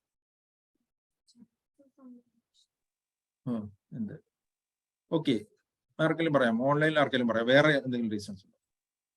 റിച്ച് മാൻ എറ്റേണൽ ലൈഫിന് വേണ്ടി സീക്ക് ചെയ്തില്ല. റിച്ച് മാൻ എറ്റേണൽ ലൈഫിന് വേണ്ടി സീക്ക് ചെയ്തില്ല അങ്ങനെ പറയാം, ഞാൻ പറയുന്നത്. പക്ഷെ അത് ആ പാരബിൾ തന്നെ കാണണം അതിന്റെ ആൻസർ. അതിനൊരു സബ്സ്റ്റാൻഷിയേറ്റ് ചെയ്യാൻ വാക്യം കാണണം. ശരിക്കും ഈ റിച്ച് മാനും മോസസിനെയും പ്രോഫറ്റ്സിനെയും കേട്ടിരുന്നില്ല, അതിനെ അനുസരിച്ചിരുന്നില്ല എന്നുള്ളത് ആയിരിക്കണം. മോസസിനെയും റിച്ച് മാൻ ഇത് അനുസരിച്ചില്ല എന്നുള്ളതായിരിക്കാം. Okay, that could be one reason. Okay, ഇനി ജനറലി നമ്മൾ ഇത് വായിച്ചു കഴിഞ്ഞു കഴിഞ്ഞാൽ നമുക്ക് മനസ്സിലാകുന്ന എന്താണെന്ന് പറയാം, ഒരു വൺ ലൈൻ റീഡിങ്ങിൽ നമുക്ക് മനസ്സിലാവുന്നത് റിച്ച് മാന്റെ ലൈഫ് സ്റ്റൈൽ എന്ന് പറയുന്നത് ഒരു എക്സ്ട്രാവഗൻസ് ആയിട്ടുള്ള ലൈഫ് സ്റ്റൈലായി. അതാണ് അവിടെ എംഫസൈസ് ചെയ്യുന്നത്. ജീസസ് ആ പറയുമ്പോൾ എംഫസൈസ് ചെയ്യുന്നത് എന്ന് പറഞ്ഞാൽ അയാളുടെ ഡ്രസ്സിങ് ഭയങ്കര ആയിരുന്നു, അയാളുടെ ഫുഡ് ഭയങ്കര എക്സ്പെൻസീവ് ആയിരുന്നു, അയാളുടെ വീട് ഭയങ്കര എക്സ്പെൻസീവ് ആയിരുന്നു. എല്ലാ രീതിയിലും ഒരു റിച്ച് ലൈഫാണ് ഇയാൾ ജീവിച്ചത്. പൂർമാൻ എന്ന് പറഞ്ഞു കഴിഞ്ഞാൽ വളരെ പൂറായിരുന്നു, അയാൾക്കൊന്നുമില്ലായിരുന്നു, അയാളുടെ അസുഖമുള്ള ആളായിരുന്നു. ഇതാണ് ഈ രണ്ട് ആൾക്കാരെ തമ്മിൽ കോൺട്രാസ്റ്റ് ചെയ്തത്. എന്നാലും അത് കാരണമാണോ സ്വർഗത്തിൽ പോയത് നരകത്തിൽ പോയത് എന്നുള്ളതാണ് ചോദ്യം. അങ്ങനെ റിച്ച് ആയതുകൊണ്ട് ഒരാൾ സ്വർഗത്തിൽ പോകും, ഒരു പൂർ ആയതുകൊണ്ട് അയാൾ നരകത്തിൽ പോവുകയും ചെയ്യും. ഒരാള് റിച്ച് ആയതുകൊണ്ട് അയാൾ ഹെല്ലിൽ പോണമെന്നില്ലല്ലോ. പക്ഷെ അവിടെ അത്രയും ഇയാളുടെ റിച്ച്നെസ്സിനെ എക്സ്പ്ലെയിൻ ചെയ്യുന്നത് എന്തിനാണ് ജീസസ് ക്രൈസ്റ്റ്? അപ്പോൾ അതൊന്നും പറയേണ്ട കാര്യമില്ലല്ലോ. ഈ റിച്ച് മാന്റെ ഈ ലൈഫ് സ്റ്റൈലൊക്കെ എന്തിനാണ് അവിടെ എക്സ്പ്ലെയിൻ ചെയ്യുന്നത്? അതൊരു ഒട്ടും റെലവെന്റ് അല്ലെങ്കിൽ അത് അവിടെ എക്സ്പ്ലനേഷൻ അത്രയും ഡീറ്റെയിൽ ജീസസ് ക്രൈസ്റ്റ് എക്സ്പ്ലെയിൻ ചെയ്യേണ്ട ആവശ്യമുണ്ടോ?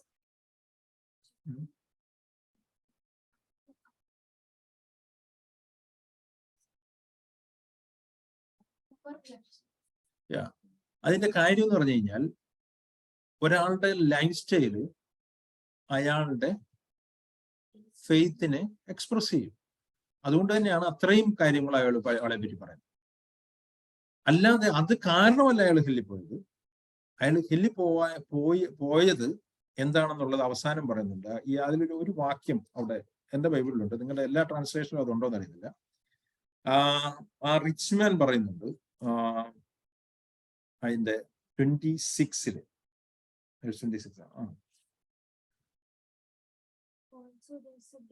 അല്ല, Abraham, please send Lazarus to my father's home. Let him warn my 5 brothers that they won't come to this horrible place. എന്നിട്ട് അത് പറയുമ്പോൾ മോസസ് പറയുന്നുണ്ട്, അല്ല അബ്രഹാം പറയുന്നുണ്ട് മോസസും പ്രൊഫറ്റ്സും ഉണ്ടെന്നുള്ളത്. അന്നേരം റിച്ച് മാൻ പറയുന്നുണ്ട്, no, that is not enough.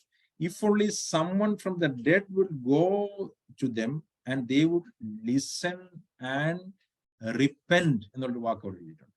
നിങ്ങളുടെ ബൈബിളില്ലേ? വേഴ്സ് എത്രാമത്തെ വേഴ്സ് അത്? ചേഞ്ച് ദെയർ ഹാർട്ട് എന്നുണ്ട്. വേറെതിൽ അതെല്ലാം ഒരേ വാക്കാണ്, റിപ്പൻറ്റൻസ്. റിപ്പൻറ്റൻസ് എന്ന് പറഞ്ഞാൽ ചേഞ്ചിങ് ഹാർട്ട് അല്ല, ചേഞ്ചിങ് മൈൻഡ് ആണ്. ഞാൻ മുമ്പ് പറഞ്ഞു, ചേഞ്ചിങ് ഹാർട്ട് എന്ന് പറയുന്നത് ഗോഡ് ചെയ്യുന്നതാണ്, ചേഞ്ചിങ് മൈൻഡ് എന്ന് പറയുന്നത് നമ്മൾ ചെയ്യുന്നതാണ്. റിപ്പൻറ്റൻസ് ഒരു മനുഷ്യന്റെ ഭാഗത്തു നിന്നുള്ളതും ചേഞ്ചിങ് ഹാർട്ട് ഉള്ളത് ദൈവത്തിന്റെ ഭാഗത്തു നിന്നുള്ളത് അല്ലെ. അന്നേരം അതിന്റെ ഡീറ്റെയിലേക്ക് ഞാൻ പോകുന്നില്ല. റിപ്പൻറ്റൻസ് ആണ് അവിടെ ഇരിക്കുന്നത്. അന്നേരം എന്താ പറഞ്ഞിരിക്കുന്നത്? എന്തുകൊണ്ടാണ് റിച്ച് മാന്റെ ബ്രദേഴ്സ് അവിടെ അവിടെ വീണ്ടും പോകാൻ തുടങ്ങുന്നത്? അവിടെ പറയുന്നുണ്ട് അവര് റിപ്പന്റ് ചെയ്യും എന്ന് പറയുന്നുണ്ട് അല്ലെ, ലാസറസ് എന്ന് കഴിഞ്ഞാൽ. അന്നേരം എന്തുകൊണ്ടാണ് റിച്ച് മാൻ അവിടെ ചെന്നതിന്റെ കാരണം? അവൻ റിപ്പന്റ് ചെയ്തിട്ടില്ല എന്നുള്ളതാണ് അതിന്റെ അർത്ഥം. കറക്റ്റ് അല്ലേ? വളരെ ബേസിക്കലി അവൻ റിപ്പന്റ് ചെയ്തിട്ടില്ലെന്നുള്ളതാണ് കാര്യം. റിപ്പന്റ് ചെയ്തിട്ടില്ല എന്നുള്ളത് അവന്റെ ലൈഫിൽ കൂടെ എവിഡന്റുമായിരുന്നു. അതാണ് എന്റെ കാര്യം. ലൈഫിൽ ഇയാള് ഒരു റിച്ച് മാൻ ആയതുകൊണ്ട് അയാൾ ഹെല്ലിൽ പോയതല്ല, അയാൾ റിപ്പന്റ് ചെയ്യാഞ്ഞത് കൊണ്ടാണ് ഇയാള് ലൈഫിൽ ലക്ഷൂറിയസ് ലൈഫ്, ബാക്കിയുള്ളവർക്ക് കൺസേൺ ഇല്ലാത്ത ലൈഫ്, എറ്റേണിറ്റിയെ പറ്റി യാതൊരു ബോധ്യവും ഇല്ലാത്ത ലൈഫ് ഈ ഭൂമിയിൽ ജീവിച്ചത്. അന്നേരം നേരെ ഓപ്പോസിറ്റ് ആയിട്ട് നമുക്ക് എന്ത് മനസ്സിലാക്കാനായിട്ട് കഴിയും? ലാസർ പോറായിരുന്നെങ്കിലും അയാള് റിപ്പന്റ് ചെയ്ത വ്യക്തിയാണെന്ന് ഇത് മനസ്സിലാക്കാനായിട്ട് കഴിയും.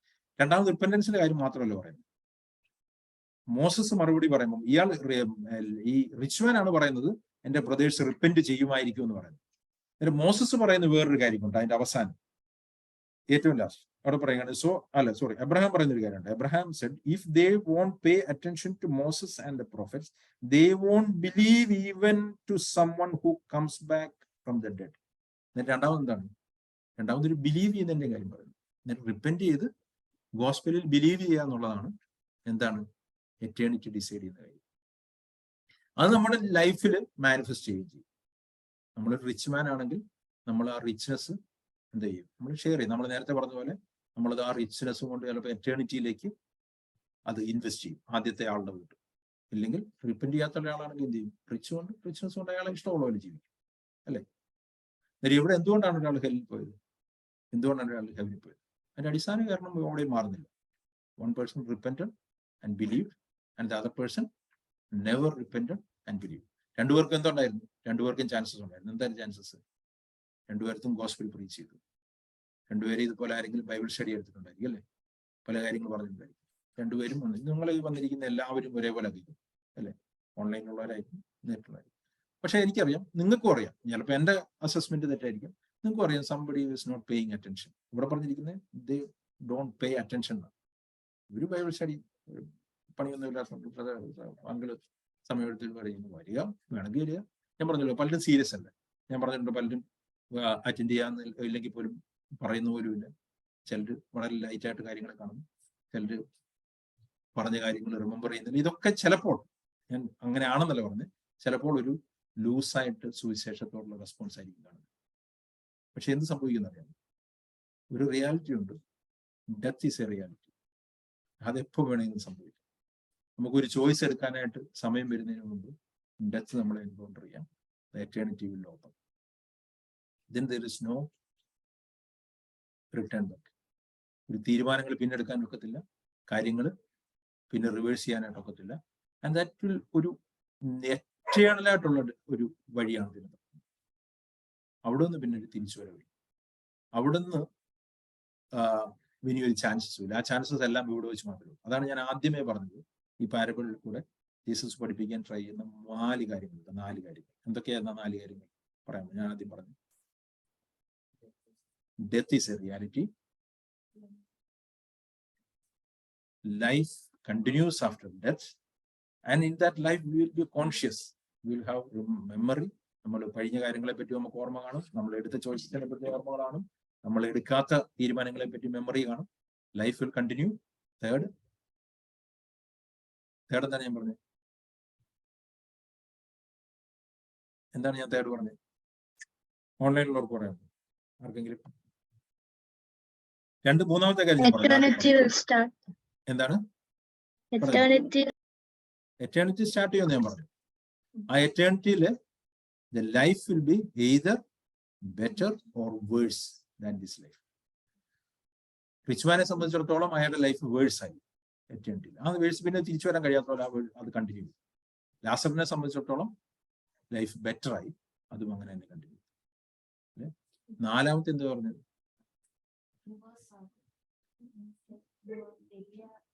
അല്ലല്ല, അതല്ല, അത് ഇല്ല, അങ്ങനെ ആയിരിക്കും.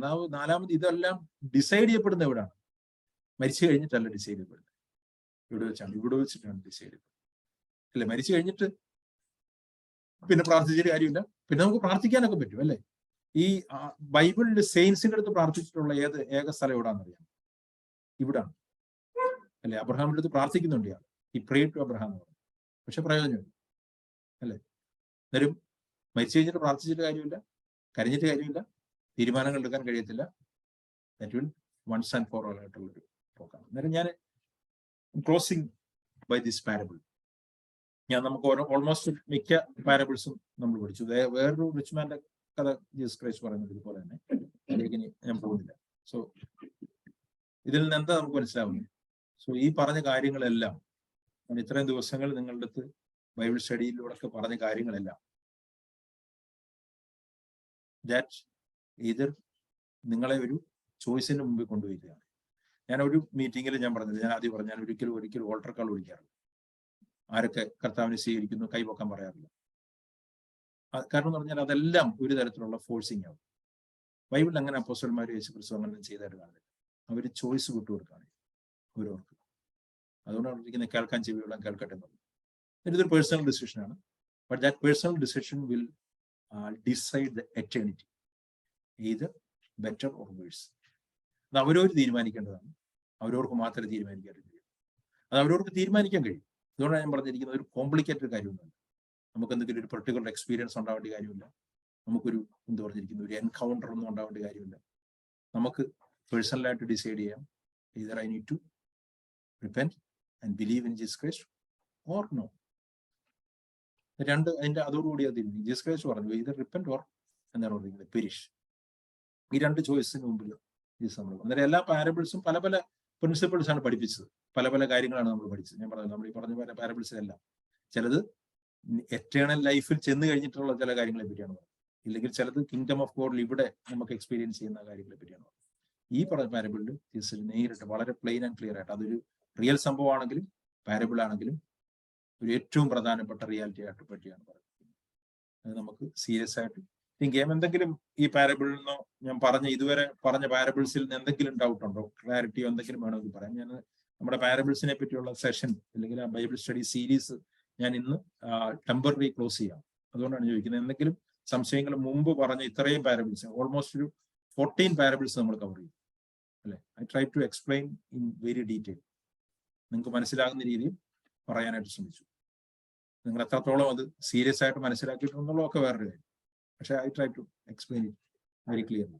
എന്തെങ്കിലും നിങ്ങൾക്ക് സംശയങ്ങളുണ്ടോ ഇതിൽ ഞാൻ പറഞ്ഞ ഏതെങ്കിലും പാരബിളിലോ ഈ പാരബിളിലോ കഴിഞ്ഞ പാരബിളിലോ എന്തെങ്കിലും ഉണ്ടോ? ആർക്കെങ്കിലും? ഒന്നുമില്ല. ഇവിടെ ഈ parable he went to Abraham's bosom എന്നാണ് പറഞ്ഞേക്കുന്നത്. എന്തുകൊണ്ടാണ് ഏബ്രഹാംസ് ബോസം? ഇപ്പം നമ്മള് മരിച്ചു കഴിഞ്ഞാൽ ദൈവത്തിന്റെ അടുത്തോട്ടാണ് പോകുന്നതെന്നുള്ളതാണല്ലേ ഒരു ജനറൽ ഐഡിയ. അത് ശരിക്കും അതൊരു ജീസസ് ക്രൈസ്റ്റ് ഈ പറയുന്ന പാരബിൾസ് എല്ലാം ഒരു ജൂയിഷ് ഒരു ബാക്ക്ഗ്രൗണ്ടിൽ നിന്നാ പറയുന്നത്. ആ ജൂയിഷ് ബാക്ക്ഗ്രൗണ്ടില് പാരഡൈസിനെ ഇല്ലെങ്കിൽ ഹെവനിനെ അബ്രഹാമിന്റെ മടി എന്നാണ് അവർ പറയുന്നത്. എബ്രഹാം ബോസം എന്നാണ് അവർ പറയുന്നത്. അതുകൊണ്ടാണ് ആ പാരബിളിൽ അങ്ങനെ പറഞ്ഞിരിക്കുന്നത്. ജൂയിഷ് ആൾക്കാർക്ക് മനസ്സിലാകാൻ വേണ്ടി അവരുടെ ഒരു ലാംഗ്വേജ് അവിടെ യൂസ് ചെയ്യുന്നത് മാത്രമേ ഉള്ളൂ. Actually it is showing about heaven അല്ലെങ്കിൽ ദൈവത്തിന്റെ പ്രസൻസിനെ പറ്റി തന്നെയാണ് പറയുന്നത്. അത് അബ്രഹാം അവിടെ ഉണ്ട്. അതാണ് ജീസസ് ക്രൈസ്റ്റ് വേറെടുത്ത് പറയുന്നിരിക്കുന്നത്. കിങ്ഡം ഓഫ് ഗോഡില് ജാതികൾ വന്ന് അബ്രഹാമിന്റെയും ഇസഹാക്കിന്റെയും യാക്കോബിന്റെയും കൂടെ പന്തിയിലിരിക്കുന്നവർ അല്ലെ. നമ്മൾ ചെന്നിരിക്കുന്നത് ശരിക്കും ആരുടെ കൂടാണ്? അബ്രഹാമിന്റെയും ഇസഹാക്കിന്റെയും യാക്കോബിന്റെയും കൂടാണ്. അബ്രഹാമിന്റെയും ഇസഹാക്കിന്റെയും യാക്കോബിന്റെയും കൂടെ എന്ന് പറഞ്ഞാൽ അബ്രഹാമിന്റെ മടി എന്ന് പറഞ്ഞു കഴിഞ്ഞാൽ അത് ജൂയിഷ് ആൾക്കാർക്ക് മനസ്സിലാകാൻ വേണ്ടിയിട്ട് പറയുന്ന ഒരു കാര്യം, ഒരു ടെർമിനോളജി മാത്രമേ ഉള്ളൂ. അത് ഗോഡ് ദൈവത്തിന്റെ പ്രസൻസ് തന്നെയാണ് അവിടെ പറയുന്നത്.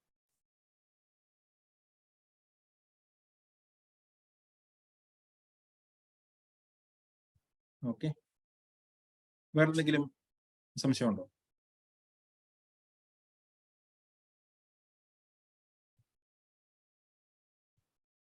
വേറെ നേരത്തെ പറഞ്ഞ പാരബിൾസുകളിൽ നിന്ന് എന്തെങ്കിലും ക്ലാരിഫൈ ചെയ്യാനായിട്ടുണ്ടോ? ഒന്നുമില്ല. Okay, so then we will pray and close. ആർക്കെങ്കിലും പ്രാർത്ഥിക്കാം? ഷാരൻ പ്രാർത്ഥിച്ചു. പഠിപ്പിച്ച കാര്യങ്ങളൊക്കെ മനസ്സിലാക്കാനും ജീവിതത്തിൽ അതൊക്കെ പ്രാക്ടിക്കൽ ആക്കാനൊക്കെ നമ്മളെ സഹായിക്കാൻ പറ്റാതെ നമുക്ക് കൊടുക്കാൻ പറ്റാതെ ബാലൻസിലേക്ക് നിർത്താവുന്ന നിങ്ങൾ പഠിച്ച കാര്യങ്ങളിൽ നമുക്ക് മനസ്സിലാക്കിയിരിക്കണം സഹായിക്കും. എല്ലാ രാജ്യരാജ്യത്തിൽ വന്നിരിക്കുന്ന എല്ലാ ഓക്കെ, താങ്ക് യു.